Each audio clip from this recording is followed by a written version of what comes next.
Making homemade mayonnaise is so easy, and it allows you to decide which oils go into your mayonnaise.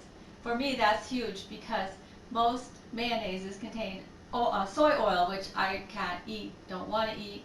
So I can make my own simply. Now I'm going to use an immersion blender, and it comes with 3 attachments. This one's the mincer. This one's the beater. This, we're going to incorporate air into your mixture. And this is the one we're going to use. It's called the whisk attachment. It has little tiny holes on it. So you probably shouldn't have this plugged in when you do this, but you just pop that on like that, and we're ready to go with that. And it comes with a mixing container, and they know best what to do to make the optimal mixing happen, and you want to keep the same bottom size. I'm going to make my mayonnaise in this pint jar, and as you can see, it's the same size on the bottom as the mixing jar. So you want to, just have enough room to get in there. If you can see this, just a little extra room to wiggle around in there. That way, you'll be able to just put the lid on it after you're through. No messy cleanup. So first, I'm going to put in an egg. I'm going to use the whole egg. Now the egg is really important because it has lecithin in it, and that's an emulsifier. Oil and water from the lemon, will repel each other. They don't want to stick together. This lecithin in the egg is the glue. So I have 1 egg. Now lecithin does break down if it gets old, so you want a fresh egg. These are from the farmer's market. I love getting them from the farmers, so I know they're fresh, and I know that my farmers don't feed the chickens soy. So I'm going to put the egg in there, and then I'm going to put some lemon juice. Now this is a real lemon. This is called a real lemon. You can see the little points on it. This is a Meyer lemon. Meyer lemons are more of a round and smooth surface. And I want you to use a real lemon. You can experiment later, but the real lemons are much more acidic, and they'll protect your mayonnaise from bacteria a little better than the Meyer lemon. The Meyer is a little sweeter. You can try it later, but I want your first batch to be successful, and so I would suggest you do that. So I'm using 2 teaspoons of freshly squeezed lemon juice, and I'm going to put in a 1/4 teaspoon of salt. This is a half teaspoon, so I use half on that. And then I'm going to put in a teaspoon of Dijon mayonnaise. Mustard seeds are also emulsifiers.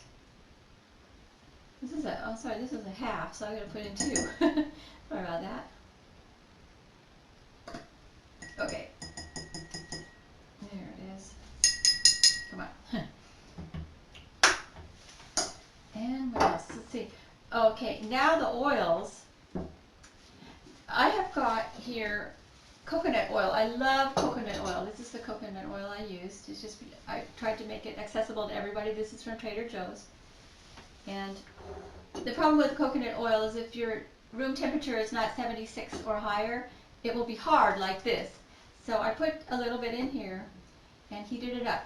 And also, I like about this, and what I like and what I don't like, is that it will make your butter hard when you go into the refrigerator with it once you've made your mayonnaise. So you really can't use more than 1/3 cup of the coconut oil. That's what I found. So I'm just dumping everything in. You see how easy this is? And then I need 2/3 cup of another oil, and I'm going to use I'm going to make a tropical. I'm using macadamia nut oil. So let's see, I need 2/3, so that's right here, this marker right there.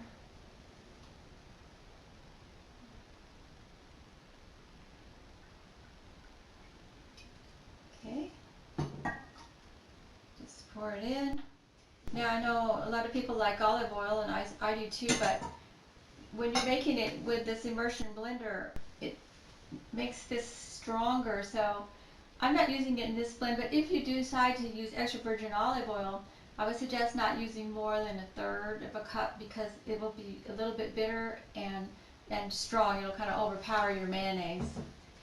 So, got this all, we got everything in there. Alright, so all I'm going to do now is put this in the bottom, and I'm going to let it whirl around there for just a few seconds first, and it's going to happen fast, so here we go.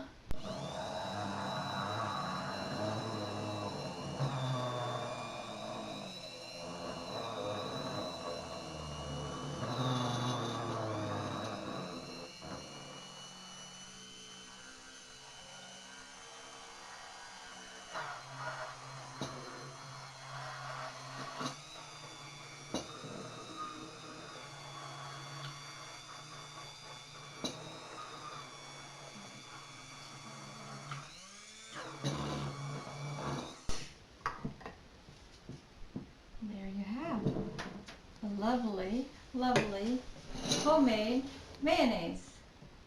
Now, what you can do is you taste it. I'll have to get some off of the beater here. And taste it and see if you like it. Yeah, it's nice, very nice. And if it's kind of bland, doesn't have any pop to it, you can add more lemon juice or some more salt, and then just blend it some more, and it will be fine. And now all I have to do is put a lid on it and put it in the refrigerator, and it will keep for about a week. These are all raw ingredients. So if you want it to store longer, you can add some whey to it. Then it will keep for about a teaspoon of whey. I don't know, I'll put it on my website. I'm not sure how the amount you're supposed to put for this, but I have done it, and you put the whey in it, and it will last a lot longer. But I tend to make it in very small batches like this, so that I always have fresh. So there you go. Hope you'll try to make this. There's more recipes and more information on my website at dianalehua.com.